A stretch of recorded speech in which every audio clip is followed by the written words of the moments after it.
Grazie Presidente, colleghi. Come sarda impegnata nelle istituzioni e come esponente del movimento indipendentista Sardegna Libera in questi anni ho portato avanti i temi politici del diritto dei popoli all'autodeterminazione, all'autogoverno, alla sovranità e al diritto come sardi all'indipendenza, diritti riconosciuti e sostenuti dal diritto internazionale e ovviamente disconosciuti dallo Stato italiano. Oggi l'indipendenza per il popolo sardo non è più una reliquia della storia o un'aspirazione di una ristretta elite di intellettuali, ma oggi è una necessità e un'opportunità che in questi anni si è fatta sempre più forte e necessaria per salvarci dalla crisi internazionale e dal crollo economico dell'Italia. Da ciò la necessità che il referendum consultivo sulla Sardegna nazione indipendente, al di là delle nostre convinzioni personali, sia un libero diritto di espressione del nostro popolo. È nostro dovere come classe politica responsabile al di sopra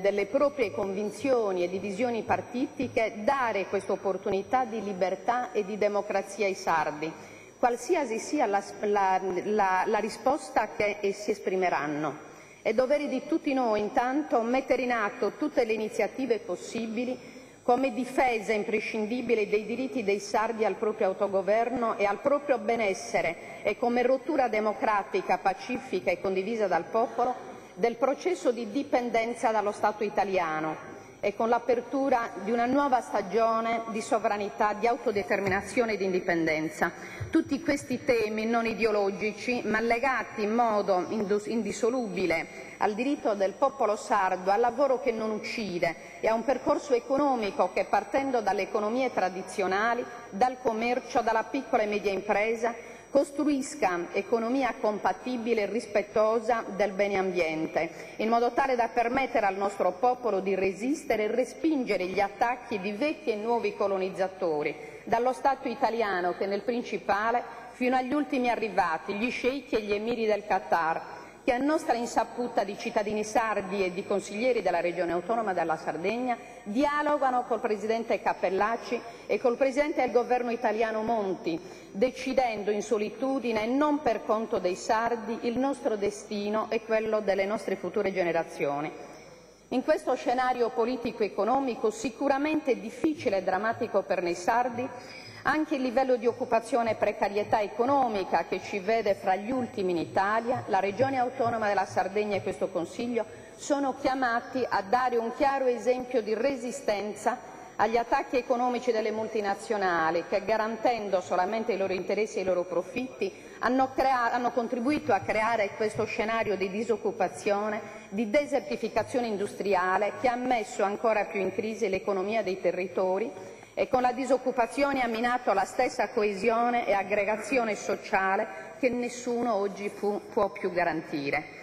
Non possiamo permettere che la Sardegna sia terra di discariche, di rifiuti non ben identificati ma sicuramente pericolosi per la salute degli uomini e dell'ambiente, di nuovi inceneritori spacciati in modo ingannevole dietro le targhe di green economy o di interventi di revamping, di impianti di biometanizzazione, di infinite distese di serre fotovoltaiche, per non parlare dello sconvolgimento ora anche del sottosuolo con le trivellazioni, quindi per la ricerca di combustibili fossili. Tutti questi eventi continuano a creare ricchezza per pochi stranieri ed espropri e impoverimento per noi sardi. Non possiamo più permettere che la Sardegna sia ieri come oggi il contenitore della peggior criminalità internazionale, con i mafiosi e i camorristi di 41 bis importati clandestinamente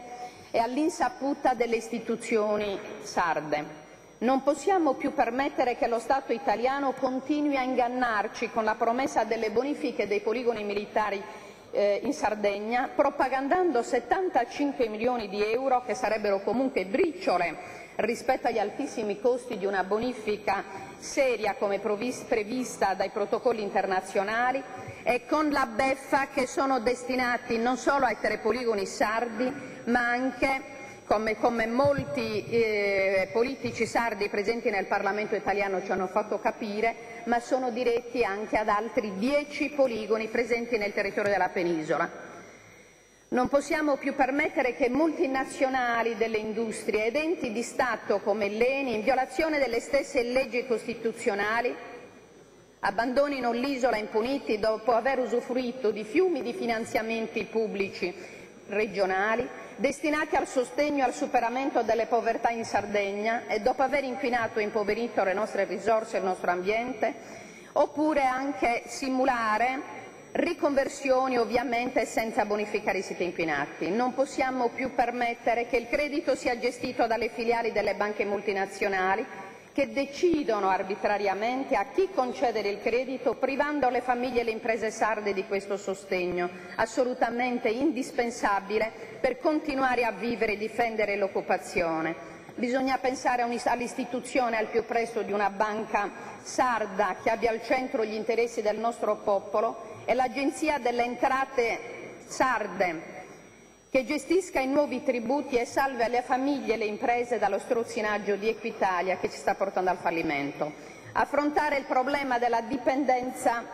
che subiamo oggi è più che mai urgente, anche alla luce dell'operato politico del nostro Presidente Cappellacci, che usa il suo ruolo come Presidente della Regione Autonoma della Sardegna per occuparsi di affari internazionali, senza che le istituzioni sarde siano a conoscenza del come e del quando, come se la Sardegna e il suo popolo fossero una sua proprietà. Forse troppo spesso abbiamo sottovalutato il Presidente Cappellacci, pensando davvero che fosse solo un ingenuo, come lui si è autodefinito in qualche occasione. Purtroppo l'affare dell'Emirato del Qatar, di cui il Presidente si sta prodigando, è di dimensioni inimmaginabili, gestito in solitudine dal nostro Presidente insieme al Presidente del Governo Monti, e per cui la Sardegna ancora una volta rischia di essere svenduta per affari e interessi italiani e internazionali, come è avvenuto nello scorso secolo. Il nostro Presidente non è da sottovalutare, visto che mentre in altri tempi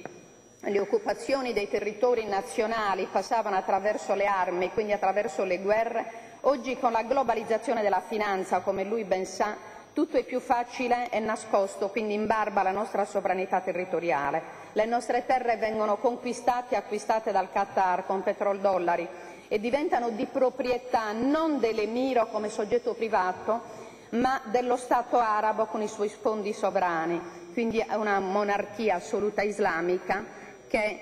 diventa padrona di vasti territori della Sardegna. L'affare Qatar, per quel che ci è dato conoscere, prevede, oltre che le transazioni azionarie di acquisizione del 51% della Smeralda Holding, prevede quindi con Cala di Volve, Piprizia, Romazzino e Cervotel, oltre alla Marina con 700 posti barca, al cantiere di Porto Cervo, il Pevero Golf Club, oltre a 2.400 ettari sul mare intorno ad Arzacchene e Olbia, come Ligia Rouge, Urrazza e Giuncu, eccetera. Tutto ciò per non parlare di ulteriori interessi su Teulada e gran parte delle coste del Sulcis, con l'alberghiero e l'allevamento dei cavalli. A tuttora aree preservate dalla legge salvacoste voluta dalla precedente giunta. Ci ritroviamo nella situazione in cui uno Stato diventa proprietario di una parte del territorio di un altro Stato. Il fondo sovrano del Qatar è pari a 60 miliardi di euro. È un veicolo di investimento pubblico controllato direttamente dal governo. Di fatto un fondo sovrano non investe, acquisisce beni diventandone il proprietario. Nel caso specifico della Sardegna, con 1 miliardo il Qatar diviene proprietario quindi di vaste zone della nostra isola. Questa operazione ci ricorda tanto il miliardo messo a disposizione da Mussolini per comprare i sardi ribelli e per garantire migliori condizioni di vita al nostro popolo, ma il risultato oggi è sotto gli occhi di tutti, è della storia.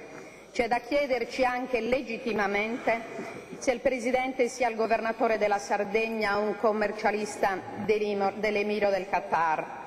Conosco le diverse opinioni politiche dei colleghi sul tema del federalismo, dell'autonomia, della sovranità e dell'indipendenza, ma conoscendo la grande sensibilità e generosità, ritengo che nella storia ci sono delle occasioni come queste in cui le divisioni vanno superate per perseguire Grazie, onorevole Zuncheddu. Ha chiesto intervento